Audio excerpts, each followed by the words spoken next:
Thank you, Mr. Chairman.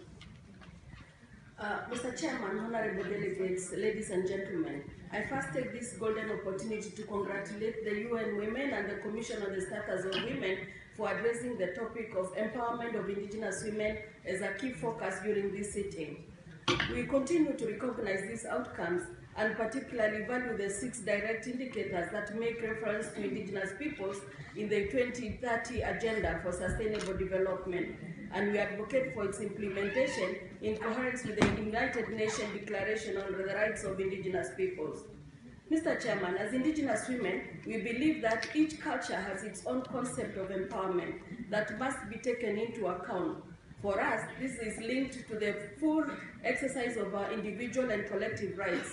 It is part of our collective responsibility to protect, conserve our biodiversity and live in peace and harmony with nature and Mother Earth.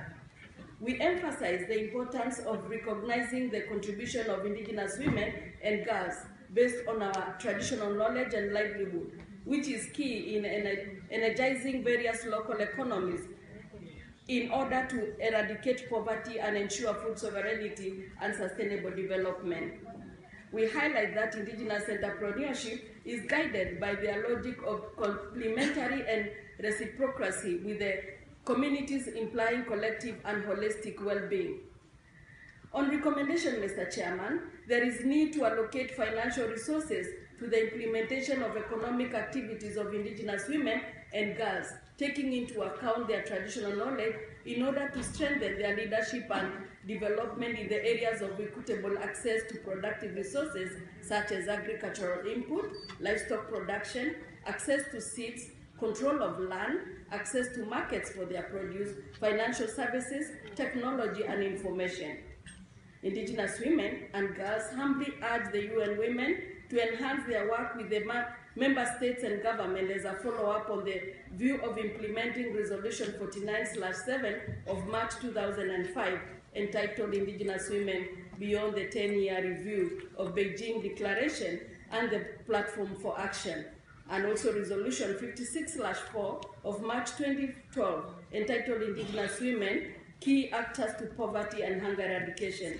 These resolutions, if implemented, will help achieve the Sustainable Development Goals and realize the rights of indigenous women and girls, and therefore live up to the commitment agreed by all member states, said leaving no one behind.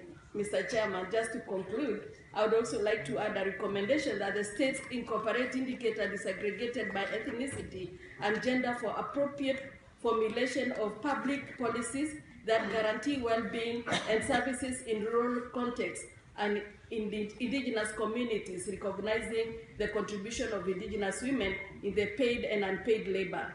And lastly, recognizing the contribution of indigenous women and their communities to sustainable and equitable development based on respect for ancestral knowledge, culture, tradition, values, and practices, and management system that ensures environmental goods and services and only for indigenous communities, not only for indigenous community, but also for the public in general. Thank you, Mr. Chairman.